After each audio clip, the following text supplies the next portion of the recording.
Take this job and shove it. I ain't working here no more.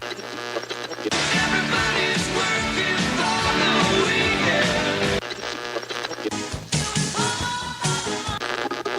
Taking care of business every day. Now it's wow, welcome to the working week. Working 9 to 5, what a way to make a living.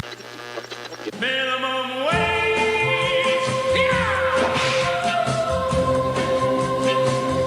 Another exciting adventure in radio and government channel TV, right, Bob? Yes. You guys are pulling a Bob Zukowski arriving 30 seconds before you're on the air, but you do it. Fashionably on time, I guess, huh? I guess always on time. In the nick of time. So So, Bob, what's been going on this past month? You've retired from your full-time gig with us. Yes, and looking forward to many more days of retirement. Today's what? Number 26. Ah. And how is retirement so far? It's excellent. Excellent. I know your plan was to take the sailboat out, and with all no. We'll wait a little bit for the sailboat. There's probably 2 feet of ice still on the lake. Not really going too fast with that, are you? No.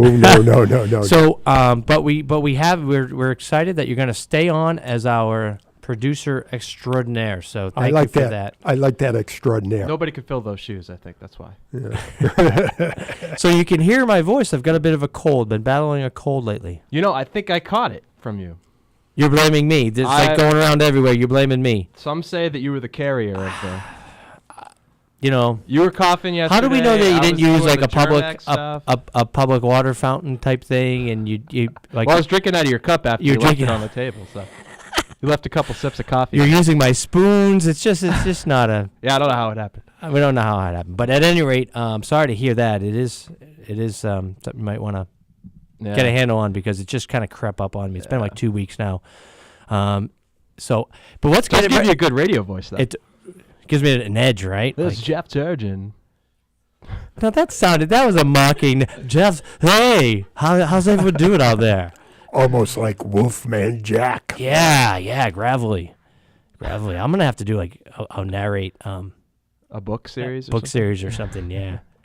So I think we're going to have to put on hold, too, due to my voice, our radio play we're going to do. We could tease it for next month. We'll tease it. That's what we'll do. Yeah. We'll tease it. Well, we are here. We're joined by a special guest. We have Grace Duffy, the Youth Grow Program Coordinator for the Regional Environmental Council. Thanks for being on our show. Yeah, happy to be here. So let's start off just a brief. We can move that a little closer for you there. This is my first adjusting for those on the radio, just adjusting microphones here. So just tell us a little bit about maybe the Youth Grow program, just to kind of give a sense about your role as coordinator. Sure. So Youth Grow is a program of the Regional Environmental Council, which is an environmental justice organization in Worcester. We've been around since the 1970s, but the Youth Grow program is a little younger. We're in our 12th year now, and it's a program we're loosely based off the Food Project in Origins, but we've really changed and grown and developed a lot to kind of meet the unique needs of Worcester. And so the program as it operates now, we're a urban agriculture-based youth employment and leadership program. We have 2 farm campuses in the Bell Hill and the Main South neighborhood. With 30. So these are like urban gardens. Yeah, urban gardens. So we call them farms. Gardens, it's probably a little bit more accurate. Farms, it's food. It's not flowers. So exactly. I think so right. Food, not flowers.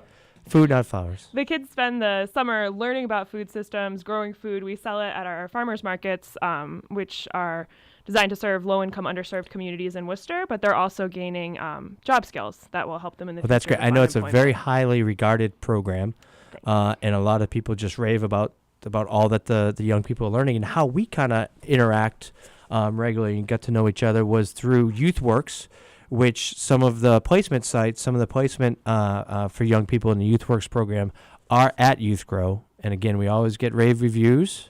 As a matter of fact, I think on the ComCorp came out and did a review of the program statewide. The Commonwealth Corporation, they issue a report, and on the cover was an REC, a Youth Grow participant, which was great We're to very see. photogenic.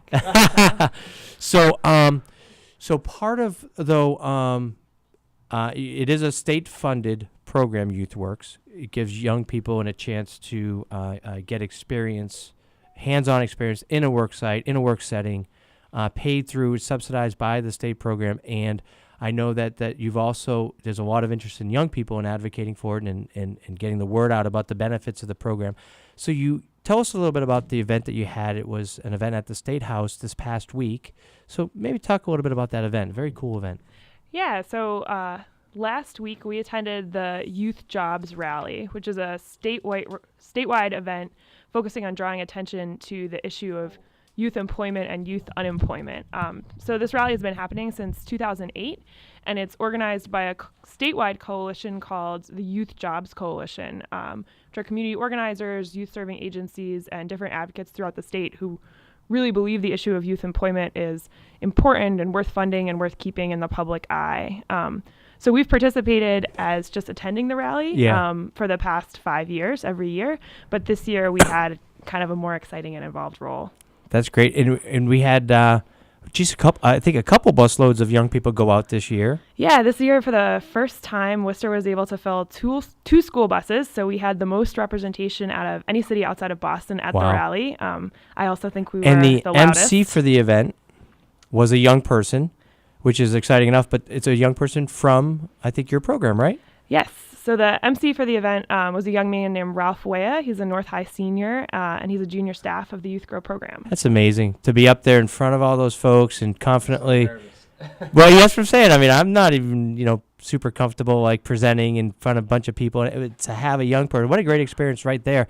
And I know that the program does receive a lot of support from our local legislators, and it's a chance for them to see firsthand and hear firsthand about some of the benefits of the program.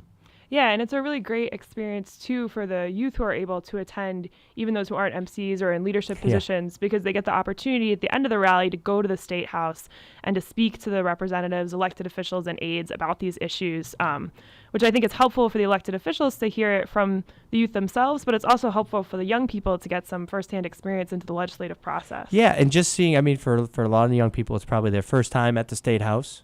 It's probably their first time meeting an elected official, or at least in their office, and kind of seeing kind of how the process works. And so, for them, it's a great learning experience as well. So what a great event that you guys, I know you did a lot of work this year, especially to put it on. So we do appreciate that. How's everything else going at Youth Grow? And I know we have some year-round students that are part of the a couple that are part of the program, right? Things are going really well. We're entering our busy hiring season. So this is the time of year when we hire youth in our program who've participated for 1 year to take on leadership roles and other staff roles in the program. Yeah. And we also recruit alumni to hire as additional adult staff in the summer. But this year, as Jeff mentioned, we've been able to provide more opportunities to alumni through the year-round YouthWorks program, which is a new thing for us this year. Yeah. It's 8 weeks with some really intensive support and career development. Some of the alumni are working at our organization, and then some of them we've been able to refer to get placement at private sector jobs. Yeah. But it's a really great connection for those older youth who are looking for jobs that are going to transition into a long-term full-time employment and not just a summer job. Now, it's a urban farming program. Is there a lot to do in the winter? Do you have a greenhouse, or what's... There is. We get that question a lot. So we use the greenhouse at Holy Cross College. Wow. They let us use that. And so we not only are growing seedlings for our 2 sites, but we provide seedlings for all 60 gardens in the community garden network we support, which we provide free. And then we sell seedlings as an income generating tool. So last year we grew over 10,000 seedlings, and those are grown by youth what staff. kind of peppers? You got any peppers? Yeah, I was gonna say tomatoes. What do we grow? So we have leeks and onions, and I think cabbage started in the greenhouse now. Just a few things, and then we'll start them staggered based on how long things take to germinate to be ready for our plant sale, which is Saturday, May 16th. You should all come. Saturday, May 16th. So that's the public seedling sale. Yes. And where is that? It's at the Oriad Farm, which is one of the Youth Grow Farm sites.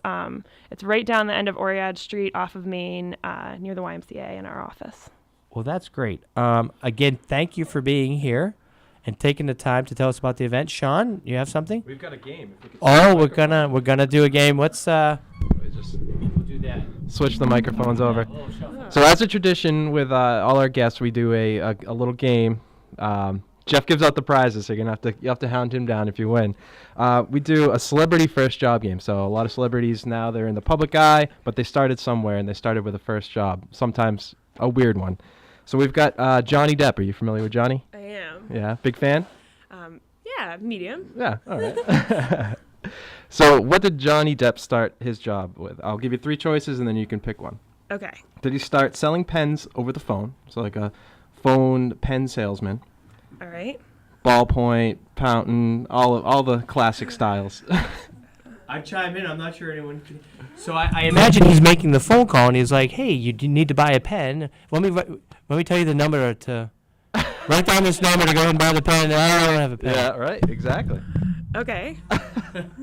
Was he making jewelry to sell at craft fairs? Okay. Was he a paint mixer at a local hardware store?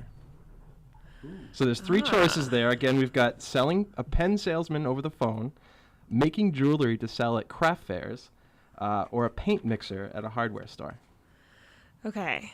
Well, the jewelry one sounds likely just because of his stuff with Pirates of the Caribbean, All right. but I think I'm going to go with pens just because it's so ridiculous. You are right. You are right. Wow. Yeah. Woo! Starting out as a- Specifically pens. It's an interesting job, I think. Like you said, the whole phone element is very strange, unless it's to maybe like a big account. Is my prize a pen? I want to know what If you're lucky.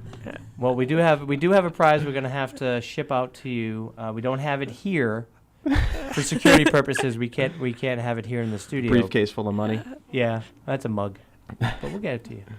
We'll get to you. So thank you Yeah, again for nice being job. on the show and for taking the time to talk to us about it. It was a great event, and so I know it also generated a lot of positive publicity as well, which is great for youth development in general and the Youth Works program. So Actually, speaking of first jobs, I'm always interested. What was your first job? Well, I did the usual babysitting, mother's helper stuff, but my first real job was at the Bean Counter Coffee Bar and Bakery on Highland Street, and I kept it through college. So I actually worked there, I think, for 7 years. Awesome. Yeah, it's good. it's like the barista.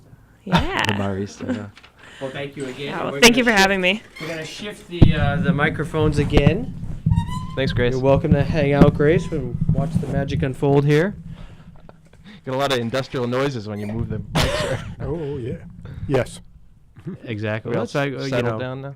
So why don't we do this teaser right now? So we're going in a future episode. We're gonna have a new feature coming on, like a radio play. Remember the old time, Bob, the old time radio shows. Like the mystery shows, like only the shadow knows, right? Yes. So Get a we're big gonna piece of metal that we can make thunder with. perfect, exactly. So we're not quite ready to do it this month, to debut it this month. We're still working with script writers and powers that be. But we are going to be debuting this soon. It's going to be like we're going to act out some work-related workforce and job development, job search type things, common scenarios. The Working Lunch Players Guild. Yes, we're in negotiations with them as we speak. Oh, Yes, that's the theme song I think we've identified for it. that's nice. Oh, We're losing it. well, we didn't pay the royalty yet, so it's that's okay, Bob. We've teased it enough, I think. Yeah, so make sure to tune in next month. for Next that. month for that Playhouse Working Lunch Playhouse presents. But speaking of youth development, job training programs, we do have another guest here. Yep. So why don't we bring him on right now? Okay. Isadore From the Fieldstone School there. from the Fieldstone. We do good. Isadore Nosico, did I say? Am I pronouncing it right? Yeah, you call about it. Excellent, excellent. So I'm gonna give you this mic here. But that And- one was I know Sean had a chance to come out and see your program, and Jessica as well behind the camera here. So we came out recently to the Fieldstone School at their new location in Worcester. You guys are in Madison Yeah, place? we're at 90 Madison Suite 200. And what a beautiful facility they have there. They have classrooms, they have labs in there. They even have a room set up that mirrors like a room you'd have at a nursing home or a hospital. So they've got the call button in there, they've got the bed laid out, the curtain, everything in Like there. mannequins, you have like mannequins Yeah, that are there to act as we, patients. we do not have the big mannequins. We have mini mannequins, but most of the students we use for the I can see Jeff getting something tickled him there with mini mannequins.